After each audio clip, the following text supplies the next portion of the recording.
Good afternoon, everyone. How's everybody doing this rainy afternoon? Welcome to Universal Furniture. My name is Kayla Miller, and I'm the Director of Marketing here.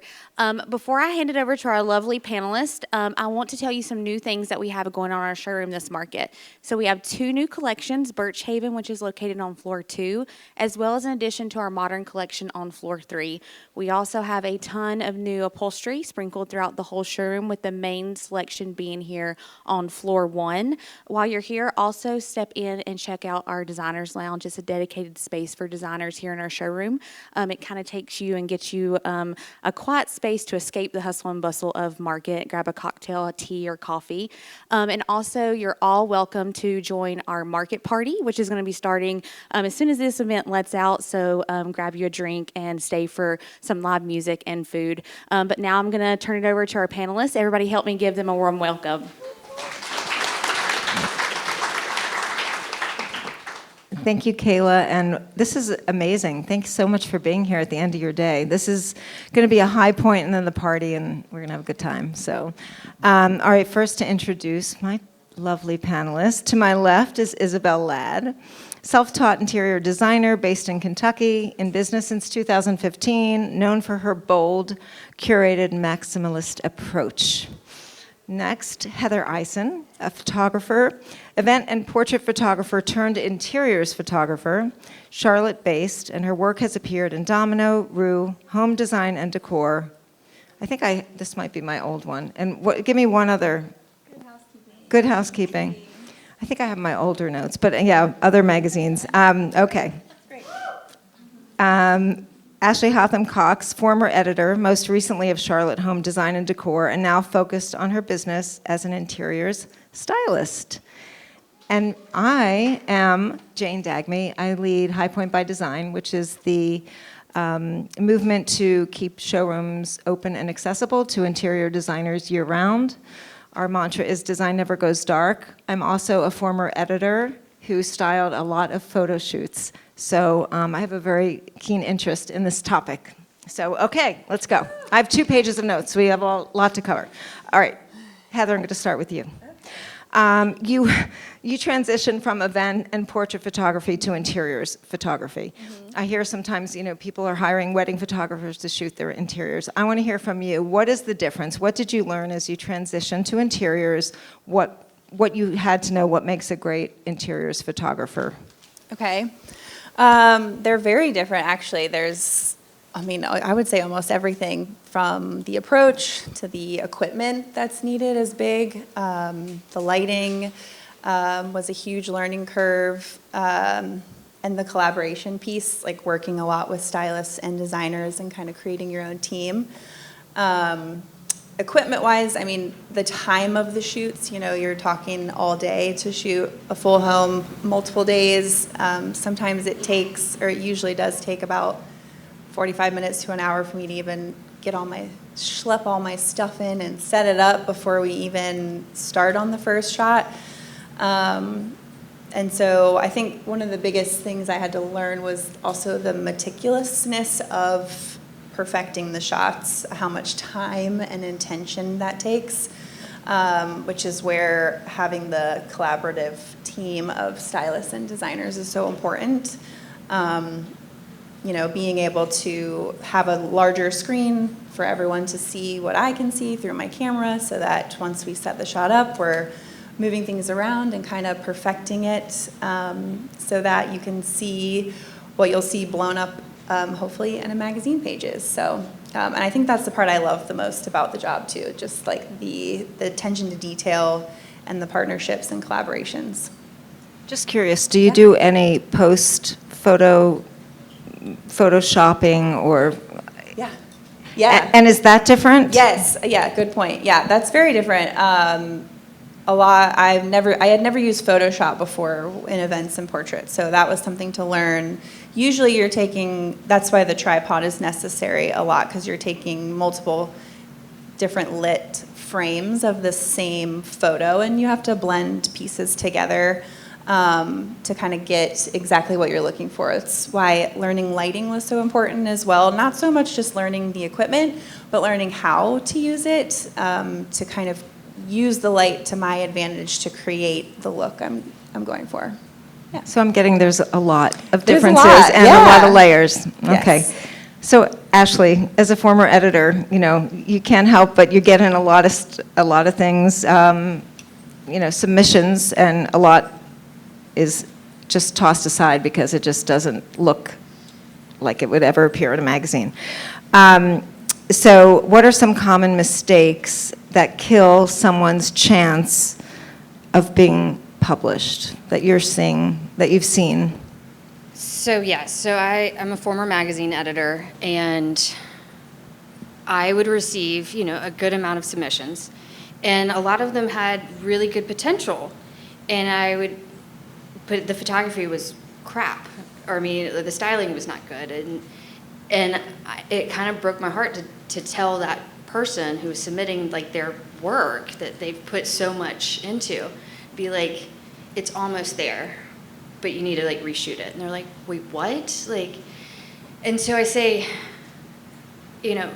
what you did for your client is you did your job. You did a really good job for your client, but it's not necessarily editorial, because what an editor needs is a story, because editors are storytellers.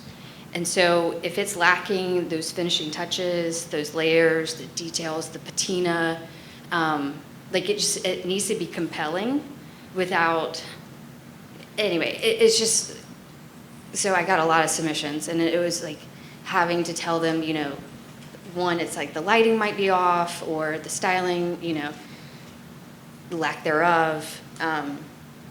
And so that was kind of how I got into doing what I'm doing now. I'm helping guide people to help them succeed in getting press-ready photography, to help them navigate this press world that is so daunting for so many people because they don't understand the ins and outs of it. What one publication wants or needs is different than another publication and what they need.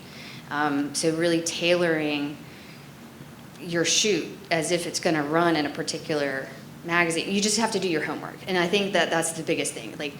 Seeing people not doing their homework, not knowing their audience, cutting corners, because at the end of the day, it's a huge investment. It really is.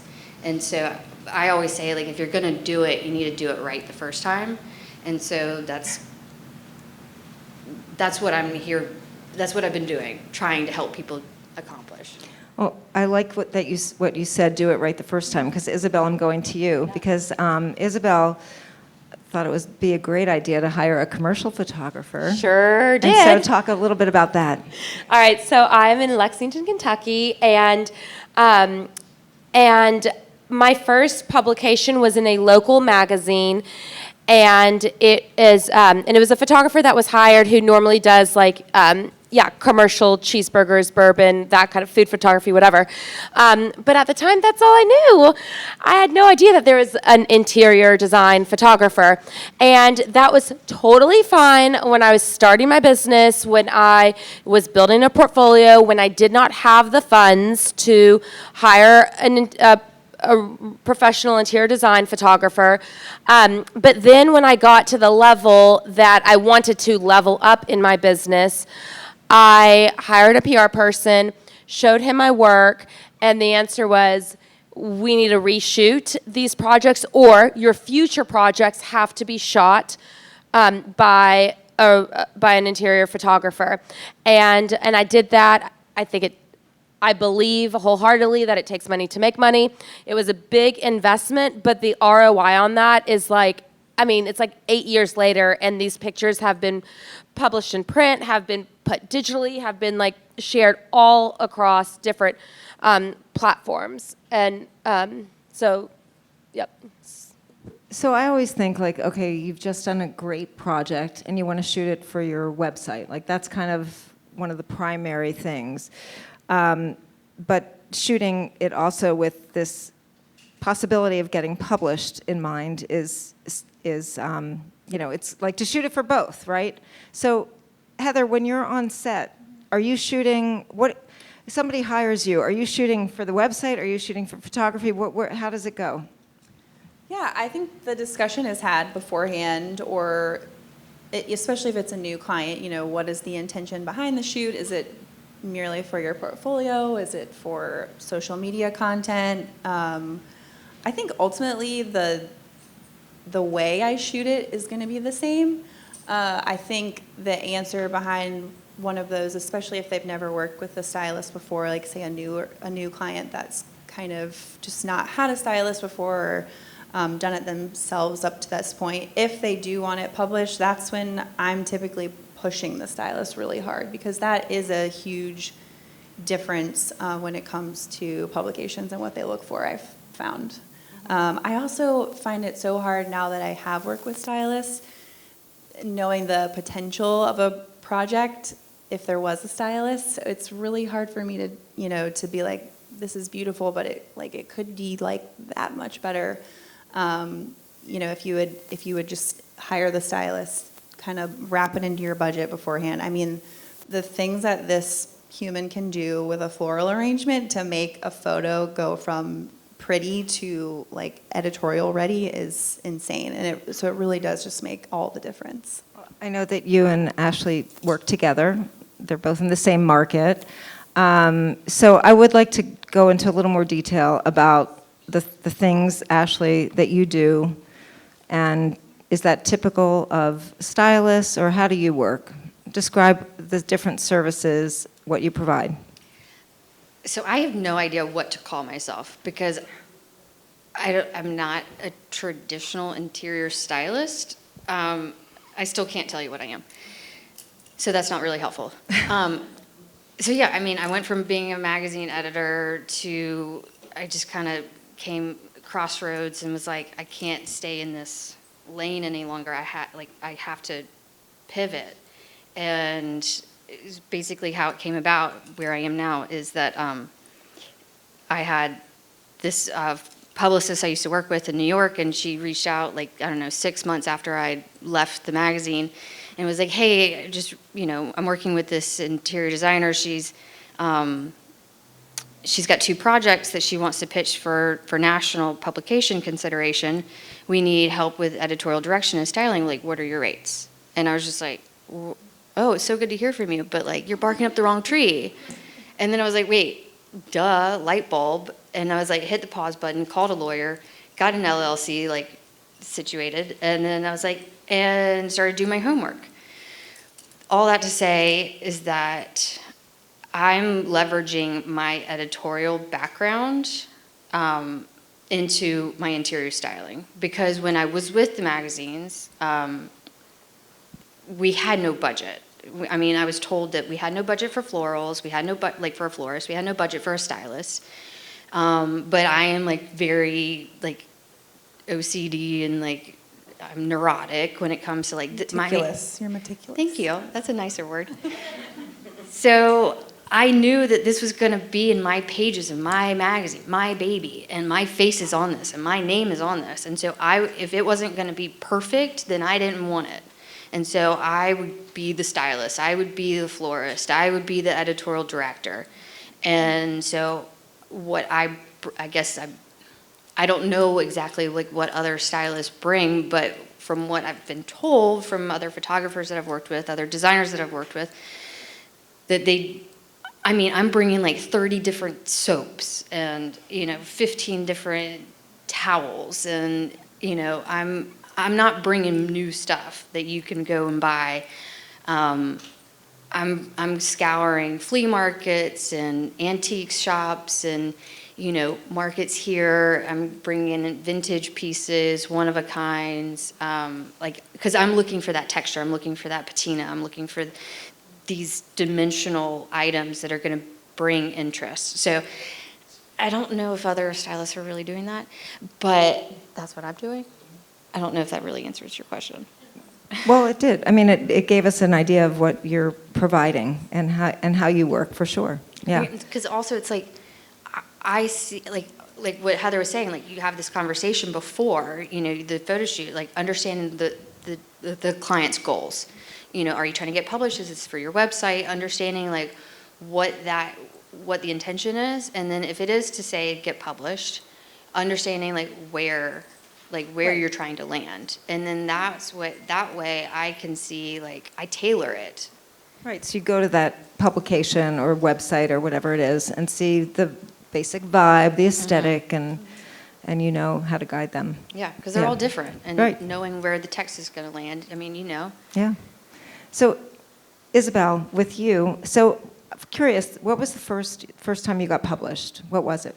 It was in Traditional Home Magazine, and it was a 12-page feature on this. 0 to 100. Yeah. Casual. I'm always 0 to 100. Yeah, so that was like a big deal. So did they come to you and shoot that location, or did you submit the photos and it was published? I had a PR person at the time, and so he, I think, was just talking to the editor, Krista Rosbon, at the time. Well, she's still there. And then it was just a conversation of showing the pictures, but it was really the PR person that Did they coordinated reshoot it, or did they use those? No, it was used at the first time, and that is the story that I was saying. Like when I first spent a really pretty penny, like a lot, but it was so worth it. I mean, was that when you spent $26,000? Yeah, for Yeah, I mean, for I 5 think it's- days. Yeah, for 5 days. And we did 2 shoots. We did my house and that one. Okay, 5 days, 26,000, and you mentioned in a bulk sort of how far that went, but you got a 12-page spread in Traditional Home. Okay, I got that. I got so many more projects after that because then people in Kentucky who read a lot of Traditional Home Magazine would see me in that, and even afterwards, it just put me on the stage in Kentucky as an expert. And so instead of being, before that I had been in local publications, but that's so different from 12 pages in Traditional Home. And so investing that kind of money put me on the map as an expert. And so the clients that I got after that really started trusting me and not second guessing. There was a lot of confidence that came with that. And so that's just a really good example of that ROI was clients that wanted a designer who has been featured in a very prominent magazine. yeah, no, that I'm so glad, and that's perfect segue now. So, okay, this isn't a thing that I'm always confused about, but Heather, I want to start with you in terms of when designers are shooting and hiring you, talk about the whole rights, usage, what gets you what, if their goals are X, then they should be thinking of this. Just take us through that a little bit. Just talking pricing and everything. Well, pricing and what to, in the contract, okay, you spend 2 or 3 days shooting together, you get 30 images. Somebody wants to, send things to a magazine. The magazine wants to print it. Yeah. Just how it all works. Okay. Yeah. Okay. Yes. So generally, a full day shoot will include different things depending on the photographer. So it's always good to just ask if they have a rate sheet, or just have that conversation up front. Really, that's the biggest takeaway about all of this. Just I like to have an open door policy with licensing and rights and everything, because it's not black and white, especially with social media and everything now. But essentially, so in our area, I would say a full day shoot with an interior photographer can range $2,000 to $5,000. You want to ask about what that includes, because maybe a $2,000 photographer, that could be their creative fee, and the images are extra, the $4,000 a day could include 20 to 30 images or just all of them. And what you get out of that as far as your usage rights, you have the right to use them on your website for any marketing, for ads, social media, all of that. You're paying for that license. As a photographer, we always own the copyright to the images. It's very rare that a photographer will actually sell the copyright, because essentially you're just giving it away at that point, and it would be a much higher price, but typically that's just not necessary. So anyone outside of you is considered a third party, so they have to pay their own licensing fees. So that's where we do a thing called cost sharing that many of you might be familiar with, where you can bring in your builder, your architect, the cabinet company, the countertops, anyone that did a majority of the work on the project that might come in and split the cost with you. There's usually a percentage added on, and then it's split. So that way I'm getting the licensing fees from the different companies, but everyone is kind of getting an overall little cut on the costs. When it comes to publications, I like to just always say, like, I just want to be a part of the conversation, because most publications have a budget for licensing. So they will also pay the photographer a licensing fee to use the images in the print publications, sometimes online, but again, it's not black and white at all. It's so that's kind of why I just like to always have the conversation, because it's just very different. So that's how I approach it, because there is a lot of questions, and so it's different a lot. Yeah, I mean, I'm still a little bit like... It's confusing, I think, I know. well, because I'm not a designer taking photos, and I haven't made mistakes, with things, but is there, just from your experience, something that... Have you covered everything that, like, people, designers should not forget to ask? Like, is there anything that just afterwards would be like, damn, I didn't, or... That I should, or that they should ask the Either, photographer? I mean... Yeah, I mean, not really. Well, obviously, there's a contract that you sign before you go in. So I think it's just really important knowing what the fee is, like what's included in that, and asking about like I personally will help my clients pitch to magazines. I enjoy it. It's something I kind of learned early on to help them with. But a lot of clients have PR firms that help them. And so for me, it's getting looped in with the PR firm. So kind of just asking those questions. Because there has been like instances that I've heard colleagues where that conversation isn't had, or it's just not completely understood. And maybe, that my images were, not me particularly, but just for the sake of not confusing you, like my images were published somewhere, but I didn't know about it, and I should have gotten a licensing fee for it. So then there's like a reach back out. I mean, for me, since I have that conversation, like it just happened to me, and all I did was reach out to them and then talk to their PR, and then I talked to the publication, and then the publication backchecks the licensing. So it's just, I just keep the conversation open, I think, is the biggest thing. And not every publication has licensing. So that's just a conversation that you want to have with your photographer, maybe as the relationship builds, where I personally don't want to stay. I don't want to be the reason that they don't get published because this magazine doesn't have a budget to feature them.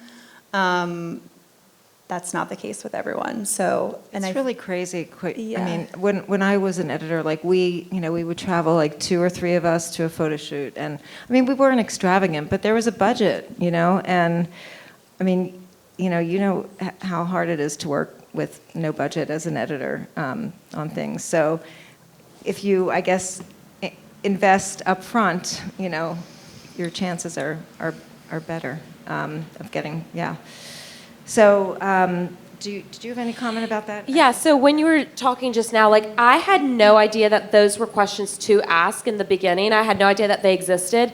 And so what I did instead in the beginning, and what I do now, is I go and I say, this is what I want. Can you do this? Yes or no? And so there are times where I have a project, and I want that project to be for a magazine. So that's one kind of, I'll ask the questions pertaining to that.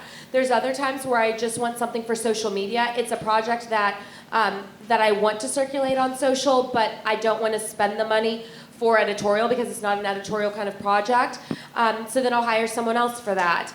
And I work a lot with brands. And so I need, my agreement when I work with brand partnerships is that I am responsible to turning into them assets for Instagram. And so I tell the photographer, this is what I need. And then I lean on the photographer to say, this is how I can work with you, or we're not going to be a good match for this. I'm going to go back to the brand collaborations later on, but Ashley, when a designer is looking to potentially hire a stylist, just what are some of the questions that they should make sure to ask you, like that question process? I mean, to find a stylist that melds with what they're doing, are there? Again, it's like we have this conversation, say, it's a new client, they reach out, and I want to know what the goal is. I want to know what their intention is. And then from there, we, do the scouting shots and everything like that. But, they're... Like, do they, should they ask, like, not every stylist is going to be like you as a former editor. So should they be asking, like, do you bring your props? How do you get the flowers? Who pays for what? Like, I'm just curious. Do you put things out of your pocket and then put it on a bill? How does it work? So again, you have to be very transparent, and I feel like I do a good job of that. But so my fee for the day is a flat fee. And then in addition, because like I said, like I'm going to High Point Market, I'm going to Round Top, I'm going all over, finding unique pieces that I can't reuse really. I can reuse something a few times, but dependent upon like the client and the market and, the exposure. So that's an expense on me. So I charge like a prop rental, just to use my things, and then... So that would be a question. I mean, like, Yes. will you charge, yeah. And, I've had the majority of my clients, their clients don't budget for those accessories, for those finishing touches. And so that's when they're reliant on me to bring those things. Now, there have been a handful of times when my client, I'm almost like, why do you even need me? Like, like it's already here, it's already done. You just need some florals.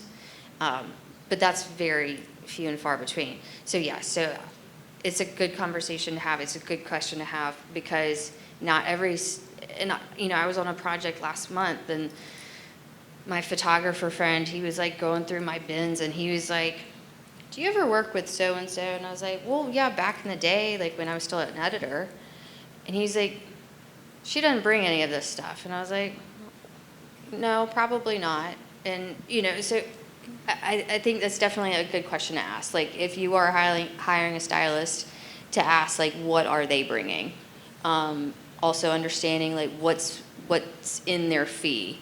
For me personally, food props, florals, those are all in addition to, because, that is also very expensive, and especially with tariffs. Like, the flowers have gone up, like, significantly. So, travel fees and hotel accommodations and all of those extra things, you need to understand before the shoot. You just made me think of, do you ever use permanent botanicals? Do I ever use what? Permanent botanicals.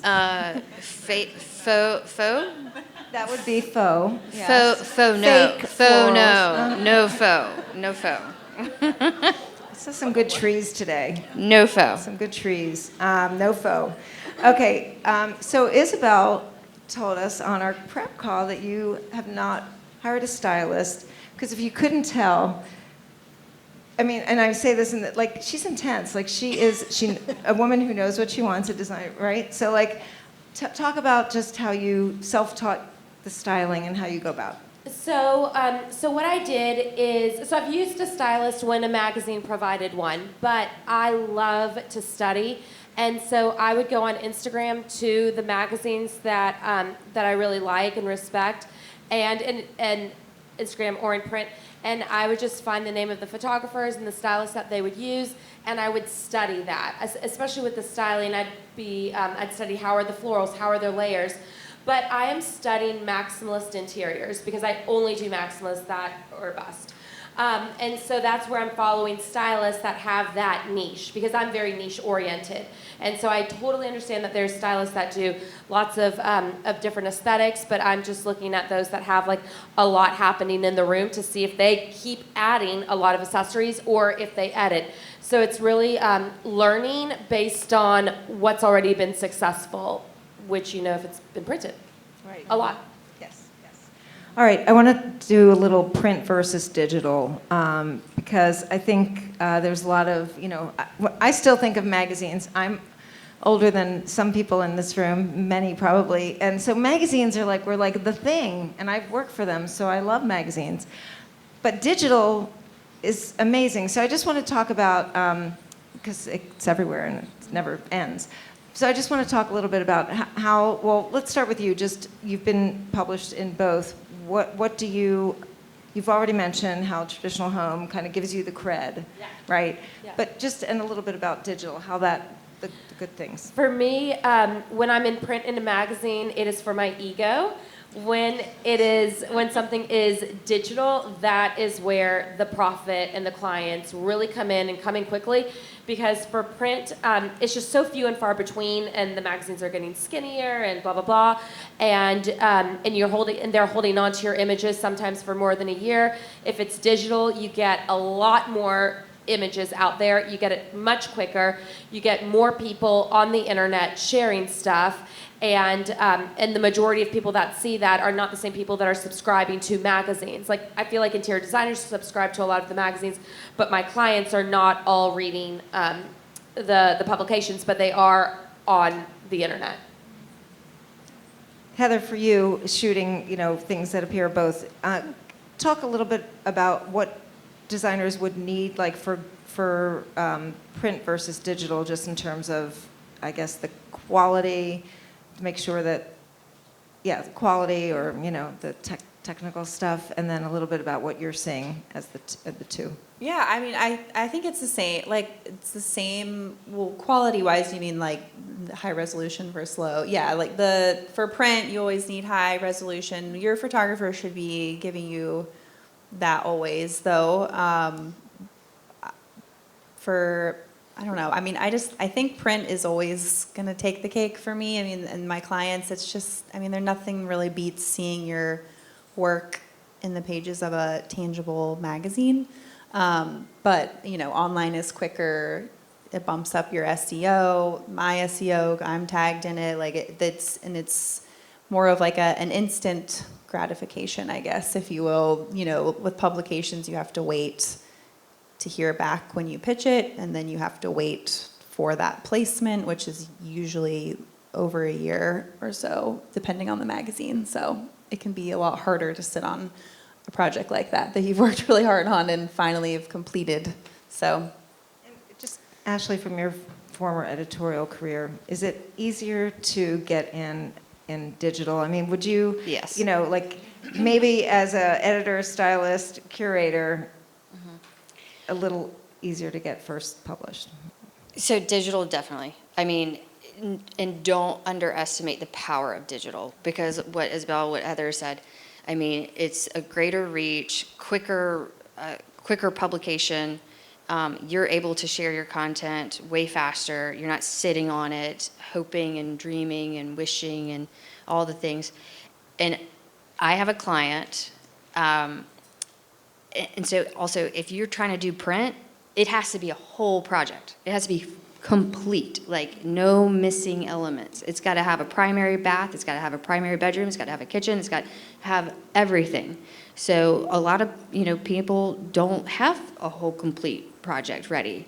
So that said, I have this one client, and the project is hands down one of the most phenomenal projects I've ever worked on. It's stunning, but it wasn't complete. We didn't photograph the whole thing. She didn't want to budget for the whole thing. And anyway, we pitched it to Veranda. Veranda immediately responded, "We love it, but it's not complete. We want to run this digitally."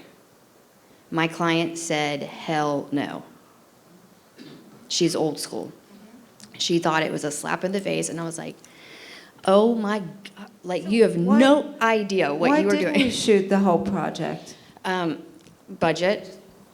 Budget, and But it stopped, and And- to your and- 26K, it stopped like this. and she, I mean, this client still to this day is like, you know, and I was like, you have no idea what you just passed up on. Like, I mean, Veranda immediately responded and was like, we want to run this digitally, and she said no, and I'm like, you have no idea what you just passed on.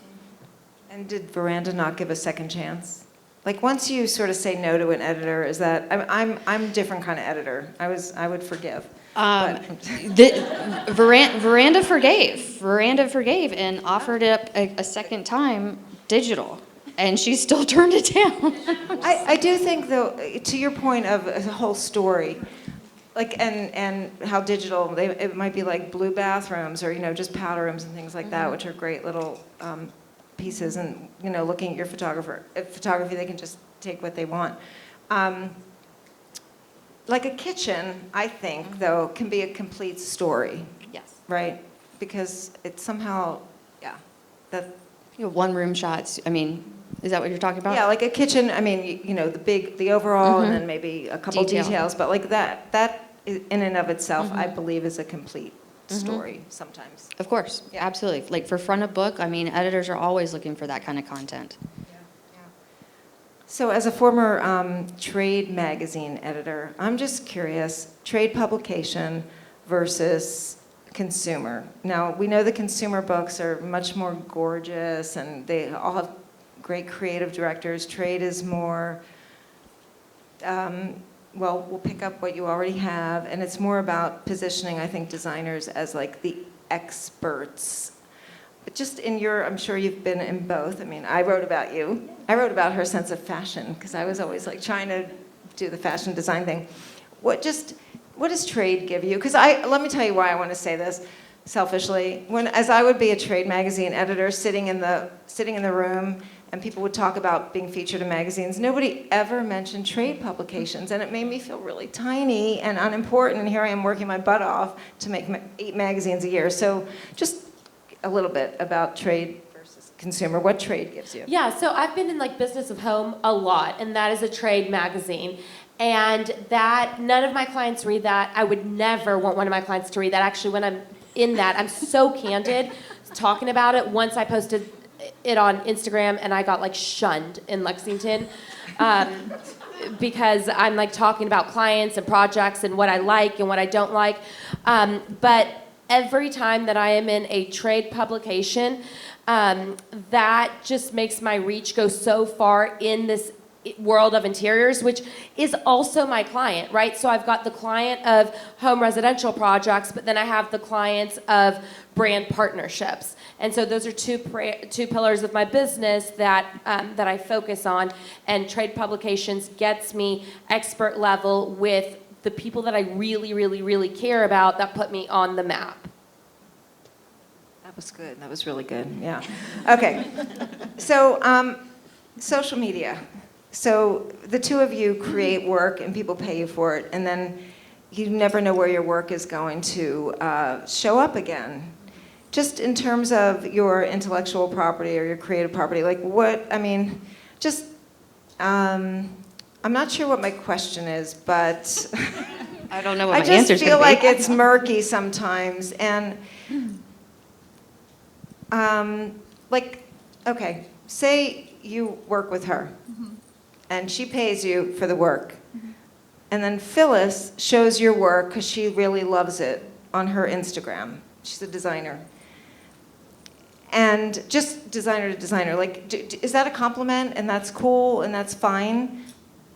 Part A. B is then say, we'll pick Universal, because they're here. Universal sees what you've done, and there happens to be a chair in there that is Universal, and they're like, this is beautiful. Maybe they saw it on Phyllis's site, and then they repost it, screenshot it.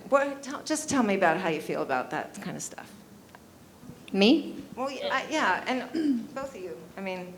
I love a reshare. I love seeing my content being shared over and over again. would I like a little credit? Yes, that'd be nice. So, you know, because sometimes you get it and sometimes you don't. And it, you know, if it's something that I'm like really proud of, like maybe I'll message and be like, you know, thanks so much for sharing. Could you please tag me or something like that? I'm not asking for like a fee or anything like that. Maybe I should be, but I'm not really business savvy. I mean, I would think for Heather, though, seeing your things, I mean, have you had instances where brands have specifically, you know, reposted you? Yeah. And then, yeah, what do you do? I have this like fancy PDF chart on my website that says like the steps to follow because I don't know, and it always comes down and it's like ask Heather, and I'm like, okay, it's so hard. I don't know because it's social media and I mean, if a big company is sharing your image and tagging their product in it and making money off of it, it makes sense that if my client had to pay for that image, this large company should also have to pay for this image. But it doesn't always work out that way. I try to, you know, to be honest, it can be very exhausting to keep up with it unless you have a separate person like helping you keep track of that, like your tags and all that. So would I like the licensing fees from everyone that shares the photos, especially the big box companies? Yes, of course. I think it's rude and it's hard for my clients, and that's kind of the thing that I just try to educate them on. Like, you should also be getting not only credit, but licensing commission off of this from me, which is something that I offer to my clients for things such as that. To Licensing try and commission means like... like if this project had a ton of universal product in it, and you want to help me by giving me the contact or being the olive branch to say, like, we just had this awesome project and a bunch of your products were in it, like, are you interested in licensing any of these?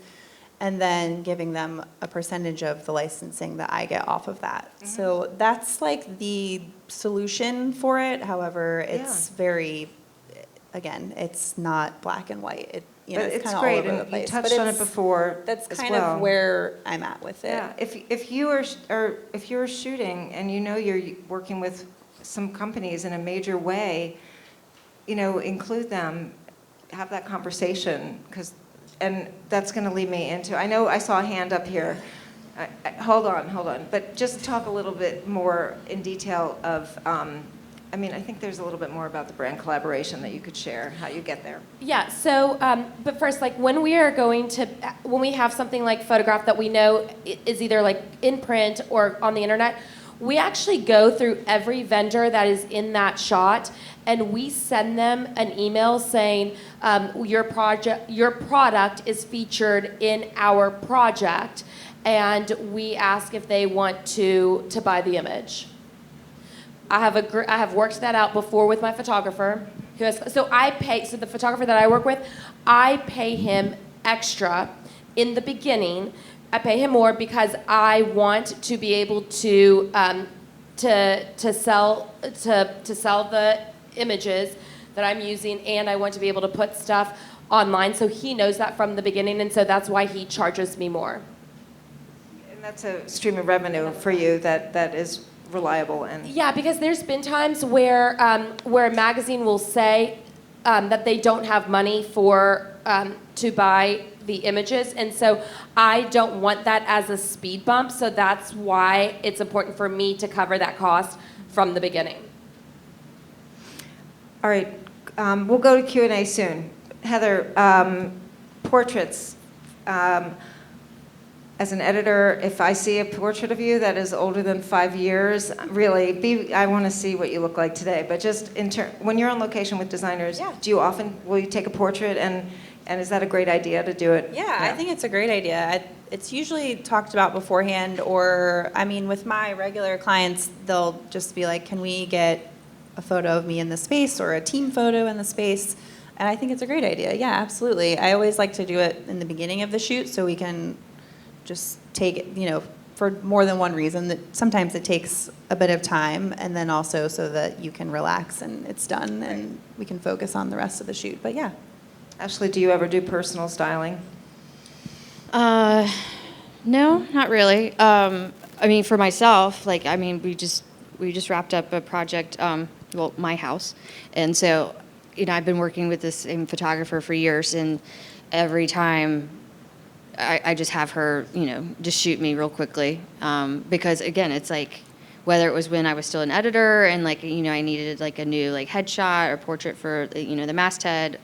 It's always really great. Any opportunity you have like professional photography on hand that you're paying for, like you might as well get a new shot of you. So here I'm going to ask you a very important question. This came up in our prep call. Did you take your shoes off or keep them on? Where's Mary? Yeah. I might take them off right now. But it was your home. What did you It was do? my I home. think it's okay. She's The, like, the, no. the question is, you know, keep your shoes on or off. And I think it's dependent on no, I'm not going to take my shoes off in Universal. But in my home, or if you're on a sofa, like, that's weird if you have shoes on a Agreed. sofa. Yeah. If you're in, you know, in your home, in a kitchen, like, fine, take your shoes off. But don't sit on the counter. Don't sit on the counter. Don't sit on the counter. We've had... But, like, if you're in the dining room, like, no, you probably don't want to be, I don't know. It's just, what's real to you? Be you. Be you. I mean, I think it's fine. I think it's fine. Sit on the counter. I mean, don't as long care. as you have your feet look good and you've had a nice pedicure. I know, Isabel, you take pictures of yourself. I think almost every location you dress the part, right? Yeah, it's one of my my shticks is I call it design camo, and I sew. So I always will often make a crop top and a skirt out of the fabric that I've used in the room, curtains or pillows or whatever. And then if I'm not sewing for that project, the design camo is to get something that's like camouflages vibes with the room. But that's part of my shtick. Mm-hmm. Yeah. So it's multiple portraits in one house. Feet Yeah. up, feet down, feet everywhere, countertop up, down, anything goes. Right. No, yes. Okay, last question, then let's just go to Q&A, because I think I want to open it up to all of you who've spent your time with us. What magazine have you not been in that you would love? What's your dream? What's your goal where you'd like to see your work? I wouldn't mind being in Milia. Yeah, I wouldn't mind it. I have a lot on my list. Veranda, House Beautiful, Architectural Digest, like full features, you know, like the 12 pagers. I've been in a lot of them, but my next goal, Vogue. yes, Vogue, Bazaar, but I'm ready to pivot into TV. I have more questions, but I think I'd rather have your questions for them because you're here. So, you know, you had your hand up first. Can I bring my mic there? Sir. Hi there. This is a question about cost sharing and licensing. So we are architects and also interior designers, but sometimes we work with other interior designers, and we frequently share shoots with either the interior designer or the builder. And I wanted you to comment, if you would, on in terms of image embargoes. So if we're trying to get published, you know, most editors want virgin images. So if we're sharing a shoot with an interior designer, for example, and we are getting it published somewhere, and they've shared the cost of the shoot with us, how do the rights work on who gets first dibs of everything and how you manage that? To publish it, or like if they want to run an ad, which would make the image non-virgin to our publication. How do you deal with that? I feel like I've never run into an issue where there's been like a disagreement, but I do think if you want it to be published, it's a win for everybody. So everyone just sits on it and waits until, and that's always just kind of, I think as long as it's discussed beforehand and everybody knows about it, that's what I think would be the right thing to do. To run an ad when you know that it's been pitched and that could potentially lose you the feature, that's kind of, I wouldn't do that. Hello, Steve Sampson is my name. I'm a photographer, professional photographer, but I don't necessarily do what you are doing. I do a different type of thing. But Ashley, what you were talking about, you have a photographer who does, really nice work, but they have to reshoot for some reason. Now, is that the issue of the photographer? Is that the issue of the art director? Is that the issue of the magazine that they have to keep reshooting? I mean, where does the blame lie? I wouldn't say use the word blame, but there's different photography. There's portrait photography, there's wedding photography, there's real estate photography. Ugh. Interiors photography is so different. Like, if you're trying to get published editorial-wise, like, it's just, I can't tell you how many submissions I got when there was all the lights on. I'm like, turn those lights off. We do not publish. You will not see in any publication where lights are on. Like, and so it's things like that. It's these wonky angles, and I'm like, how tall is this photographer? Like 6'5"? Like, bring it down, I work with a photographer who's really, really tall, and when I'm working with him, I'm like, hey, the rest of us are down here, So just like working with, like, having an editor on site, being like, like, let's get this angle, let's, like, this should be a tighter vignette. Like, going back to what I was saying, like, every publication has its own DNA, and so some, want these, like, whole room shots. Others are wanting, like, much tighter, like, vignettes. So it's not necessarily, like, who's to blame. It's just, like I had, way back when I first started with home design and decor, I basically kind of inherited this publication, and I was going up to somewhere outside of Raleigh, and the photographer had already been hired. I knew nothing about him, and I get there, and it was a disaster. I was having to, because he was a sports photographer. And I'm like, there was no tripod, there was no tethering, like, I couldn't see, like, what his camera was seeing. I was having to tell him, like, I was having to teach him, like, photography 101 about, like, bracketing. And I'm like, I don't know what bracketing is, but, like, I know there's bracketing and you're not doing it.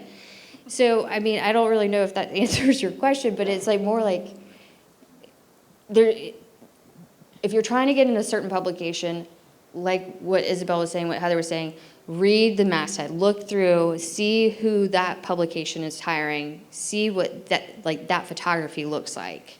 Because if you can mirror that, you have a way better chance of getting into that publication. Just studying, doing homework, understanding, like, some publications like bright, natural light, that exposure, whereas others are moodier. So again, it's just doing your homework and understanding, like, what a publication likes. You're kind of dating, you're checking them out, seeing what you like. If you don't like it, move on. All right, thank you guys so much. This has been so informative, and I have so many questions. But Isabel, I would love to ask you, when you're shooting someone else's home, like, how do you prep your client? Like, get out of the house. Do not be here. Yeah, so I put it in my contract. It's on my deck that says that we reserve the right to shoot the project. We don't want to shoot every project, but that's already in there. If very rarely someone will say beforehand that they're not interested in doing that, and so in my brain I'm like, okay, well then I'm not going to spend, like, my favorite wallpaper on this project. That's not going to be out there. But a lot of my clients come to me because they love my Instagram, they love my portfolio, and so when you hire me, like, you're going to get a lot of that, and so I don't have to prep too much. Ask them too much about that, but no one is at home, and I tell them that it's going to be wild and look chaotic, so I don't want you guys there. We move things around.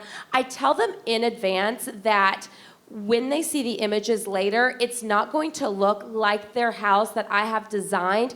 And I say that in advance because I don't want them to later look at the pictures and think that, like, I decorated wrong for them. I'm just telling them that we take one angle of each room, and so I want to show the most of the good stuff in one shot, and so expect it to look different in photography than it does now. But we always arrange in advance for them to go out to lunch with a friend, and we'll give them a gift card to a restaurant, and it'll be like a fancy restaurant, and we're like, take a 3-hour lunch, go shopping, do all the things, and they leave in the morning. They come back at night when we tell them to. Yeah, that's brilliant. Just one quick follow-up. Do you set up the day before, or do you get in there as soon as they're out and set up?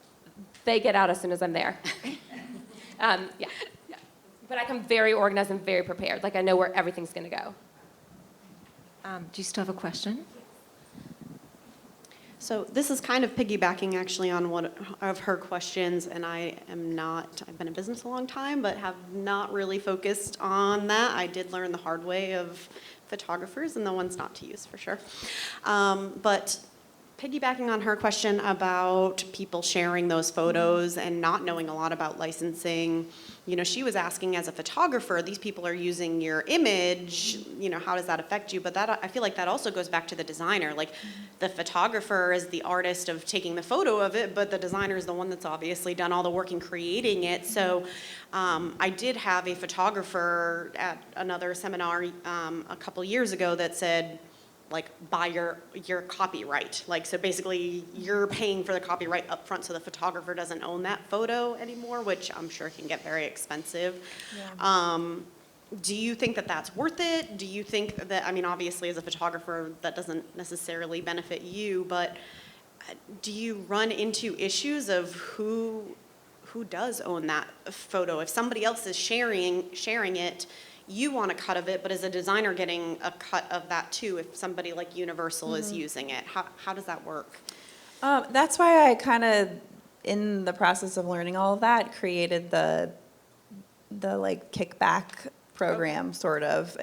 So that's kind of just, everyone's different. That's just what I came up with, and I did it because there's other photographers that are also doing it as like a solution and almost like a collaborative thing, like, let's just help each other, Right.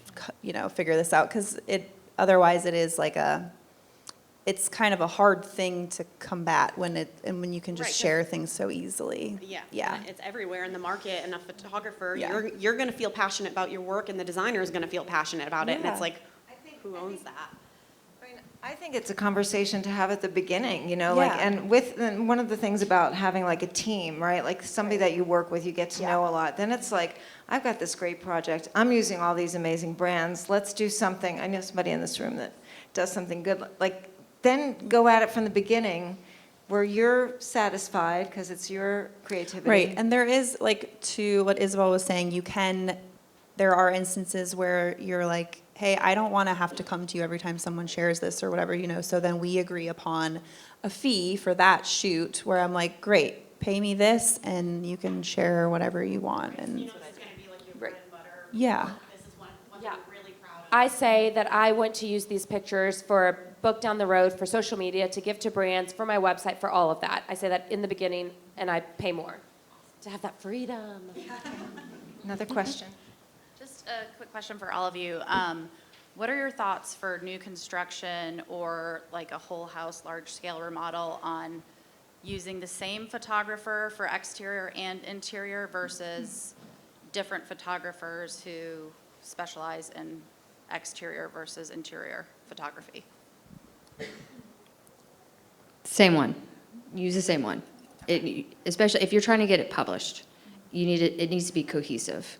And the befores too, cohesive with the befores. Because you can see the same project, and I had this one project when I was an editor, pitched to me twice, and it was photographed by 2 different photographers, and it was like night and day.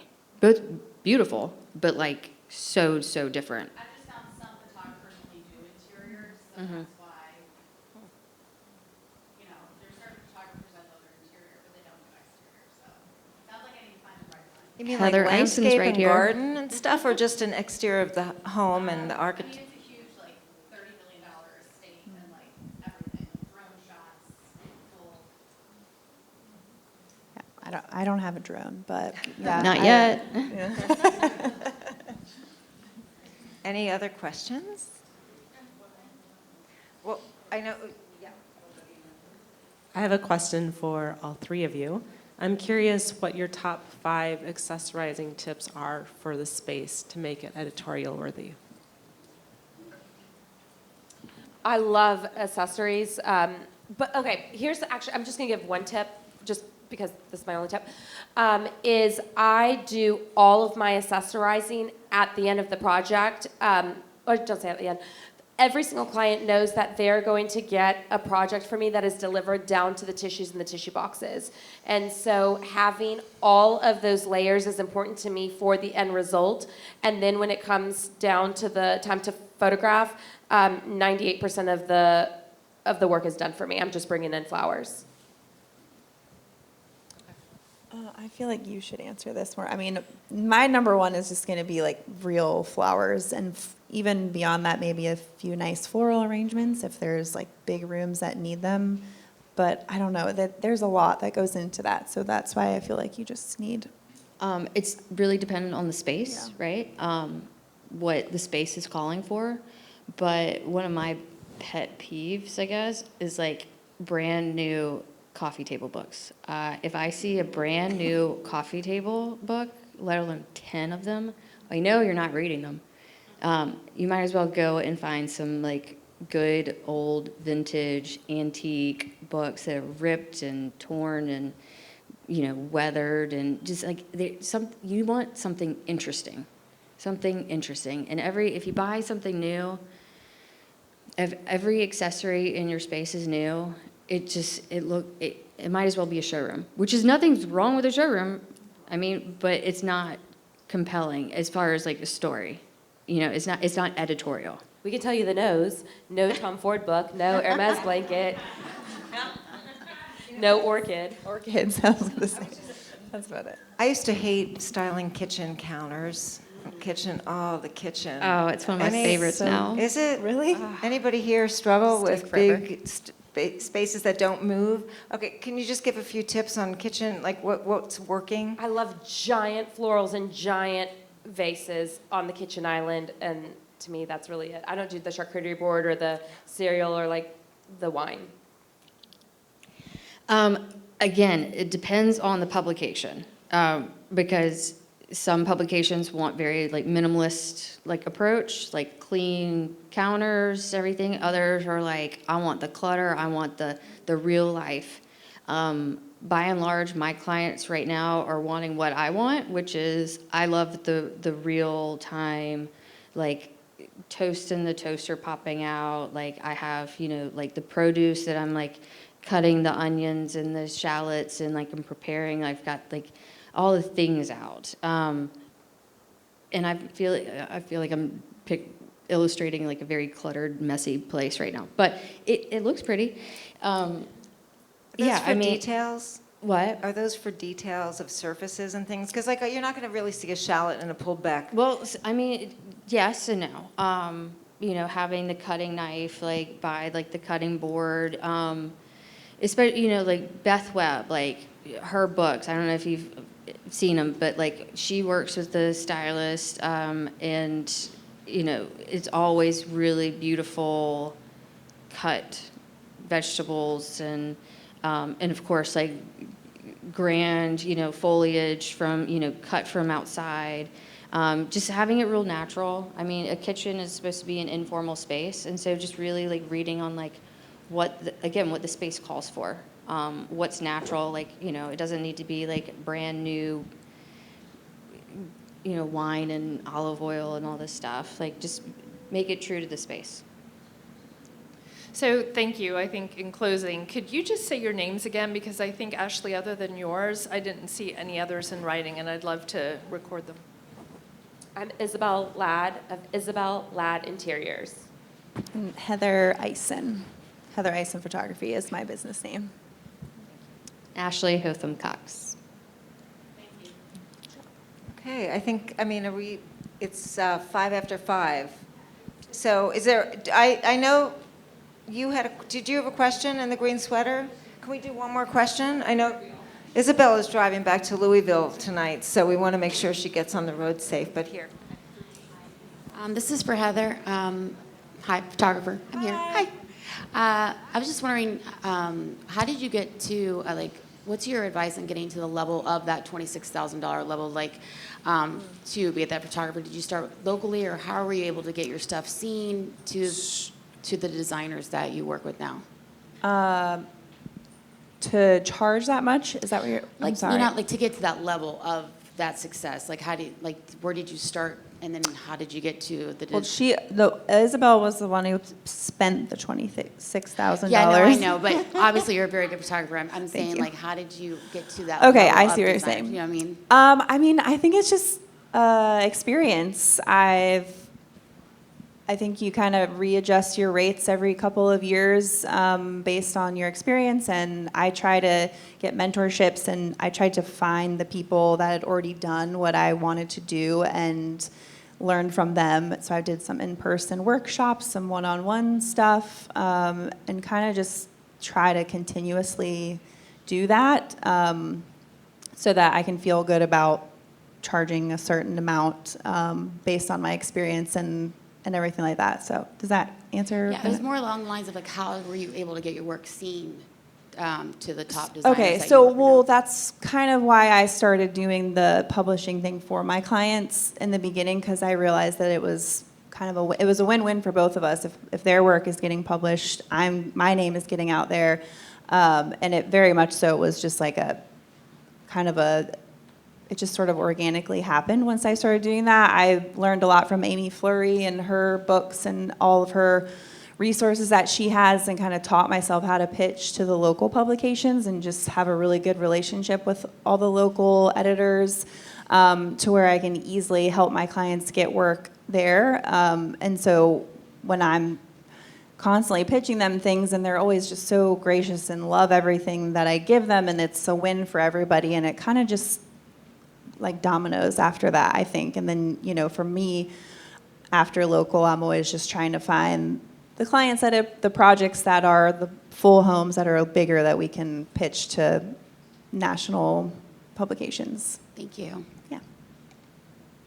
Okay, so thank you all for coming. And this was, thank you. Thanks.